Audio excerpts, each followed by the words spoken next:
नमस्कार मंडळी, आपण पाहत आहात मराठवाडा लाईव्ह न्यूज आवाज जनतेचा आणि मी नेहमीप्रमाणे लागेश लांजे आपल्यासोबत.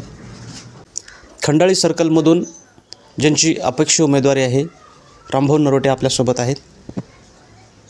त्यांचं या निवडणुकीमध्ये फॉर्म भरल्यापासून ही निवडणूक जनतेने हातात घेतली आहे आणि ही निवडणूक सर्वसामान्य जनतेने हातात घेतल्यामुळं एकंदरीत पक्षाकडून तिकीट भेटण्याची तुम्हाला अपेक्षा होती. ते तिकीट कुठंतरी अनुचित प्रकारामुळे तुम्हाला भेटलं गेलं नाही आणि ही अप्रत्यक्षपणे निवडणूक जनतेने हातात घेतली. एक वातावरण अशी निर्मिती झाली, आपण सर्वत्र सोशल मीडियाच्या माध्यमाने पाहतोय. काय सांगाल, काय प्रतिक्रिया आहे तुमच्या? मी गेले 3 महिने झालं मतदारसंघामध्ये 43 गावामध्ये प्रत्येकांना निवडणुकीसाठी आपण काय करायचं असं विचारून गावगाव बैठका, प्रत्येकाच्या घरी जाऊन संवाद, सर्वांना सांगितलं की तुम्ही निवडणुकीत तयारी करा, आम्ही तुमच्या मागे आहेत. अशा पवित्र अशा मंदिरावरती लोकांनी सांगितल्यामुळं आणि मला विश्वास होता की माझी पार्टी मला तिकीट देईन. पार्टी तिकीटही दिली असती, पण ती जागा महायुतीने सोडून घेतल्यामुळं माझी कोंडी झाली. जेव्हा हे गोष्टी कळाल्या, माझ्या घरामध्ये असं काहीतरी मोठी दुःखद घटना झाली, अशी कंडिशन झाली. सगळे लोक आडवे पडू खोंदू रडायला लागले आणि ही बघता बघता बातमी सगळ्या मतदारसंघात पसरली. मतदारसंघातल्या लोकांनी सांगितलं, एखादी कागद विकून एका पक्षानं जर एकाचा मॅनेज करून घेतला असेल तर आमचं मतदान कसं घेणार? तुम्ही काळजी करू नका, उद्या तुमचा नामांकन अर्ज दाखल करा, त्याच दिवशी तुम्ही नामांकन अर्ज दाखल करा, आम्ही तुमच्या मागे आहेत. आणि सगळ्या जनतेच्या विश्वासावर मी नामांकन अर्ज दाखल केला आणि हे निवडणूक खरंच जनतेने हातात घेतलेली आहे.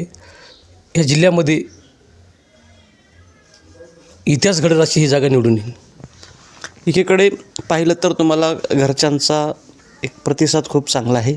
पत्नी असतील, तुमची मुलगी असतील, एकदम भावनिक आहे. तुमच्या भावना त्या जनतेपर्यंत पोहोचवण्याचं काम करतायत. त्यांच्याबद्दल काय सांगता येईल?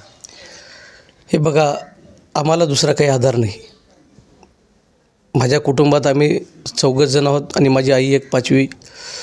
की माझे वडील, मी 6 महिन्याचा असताना माझ्या वडिलाचं छत्र हरवलं.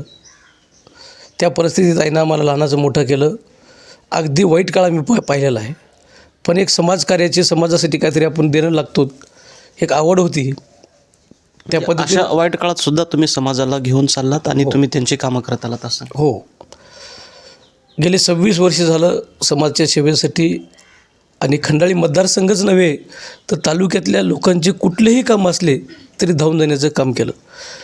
मी फक्त घरी झोपायला येतो आहे, दिवसभर पंचायत समिती आणि तहसीलच्या परांगणात असतो आहे, सगळ्या जनतेला माहिती आहे. रात्री बेरात्री केव्हा पण लोकांचे कामं पडले, मला फोन येतात, कोणाचा सीझर आहे, कोणाची डिलिव्हरी आहे, माझ्या माता भगिनीची, डॉक्टर अवेलेबल नसतात, काहीतरी अडचणी असतात, सिस्टर फोन घेत नाहीत, तर प्रत्यक्षात जाऊन त्यांना ते डॉक्टर उपलब्ध करून देणं, त्याचं काम पूर्ण करणं, की गेले अनेक वर्षापासून. आता सगळ्यांकडे मोबाईल वगैरे झालेत, पण जेव्हा काही नव्हतं तेव्हापासून मी ह्या कामामध्ये प्रक्रियेत आहे. आणि ही जनतेला माहिती आहे. एकीकडं प्रस्थापित आहेत, एकीकडं विस्थापित मी आहे.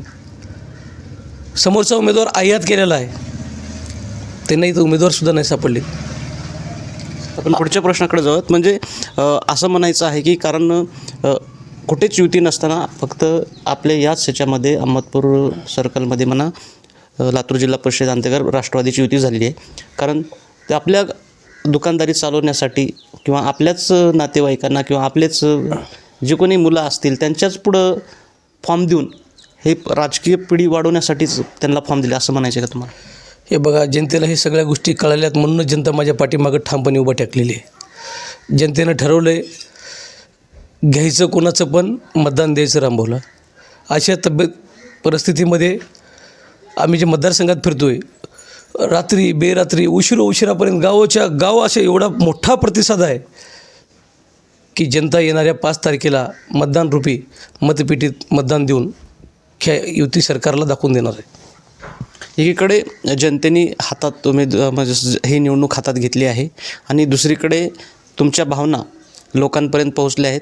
तुम्ही अहोरात्र कष्ट करून त्यांच्यापर्यंत, जनतेपर्यंत पोहोचला होतात, पण कुठंतरी फक्त तिकीट भेटलं नसल्यामुळे तुम्ही फक्त नाराज झाला होता. तरीही जनता तुमच्यासोबत आहे. अपक्ष उमेदवारी भेटली, आज तिकीट येणार. पुढचं निर्णय काय असेल निवडणूक झाल्यानंतर कदाचित तुमचा विजय झाला तर पुढचं पाऊल काय असेल? तुम्ही पक्षात जाणार की काय नाही? जे माझी जनता निर्णय घेईन, मला काही पक्षातून हकालपट्टी केलेली नाही. जे जनता ठरवेल ते मी निर्णय घेईन. मी पक्षातच आहे आणि मला त्यांचा आशीर्वाद राहील असं मी अपेक्षा करतो. का तर महायुतीचे आत्ताचे जे उमेदवार आहेत हे गेल्या विधानसभेला सांगायचे जनतेला की फडणवीस साहेबांचा आम्हाला आशीर्वाद आहे, तसं मला बी राज्याच्या सहकार मंत्री महोदयाचा आशीर्वाद आहे असं मी गृहीत धरतो. म्हणजे एकंदरीत याच सर्कलमध्ये सर्व पक्षाचे उमेदवार जरी असले तरी ते कामाच्या जोरावर असं तुम्ही बोलताय असं मला वाटते. आणि याच सर्कलमध्ये मागासवर्गीय आहेत, ओपनचे आहेत, सर्व समाज घटक आहेत. सर्व समाजाचं जर बघितलं तर इतर पक्षाचेही उमेदवार आहे, महाविकास आघाडीचे आहेत. तर काय होईल, म्हणजे काय फरक वाटतो का काय? हे बघा, प्रत्येक जाती धर्माला असं वाटतं की राम हा आपल्या कुटुंबातला मुलगा आहे. ही निवडणूक सर्व जाती धर्माच्या लोकांनी हातात घेतली आहे. त्यामुळं जे समोरले पक्षी वेगवेगळे काही गोष्टी घेऊन येणार आहेत त्यांचा जे काही विषय आहे ते जनता 7 तारखेला निकालाच्या माध्यमातून दाखवून देईन. म्हणजे याच कामाच्या विश्वासातून आपली जी जागा आहे, अपक्ष जरी असलो तर आपण प्रचंड बहुमताने विजयी हो असा तुमचा निर्धार आहे. याच काळात येणाऱ्या काळामध्ये या खंडाळी सर्कलमधील प्रत्येक अपडेट्स आपल्यापर्यंत येण्यासाठी पाहत राहा मराठवाडा लाईव्ह न्यूज, आवाज जनतेचा. मी नागेश लांजे, अहमदपूर, लातूर.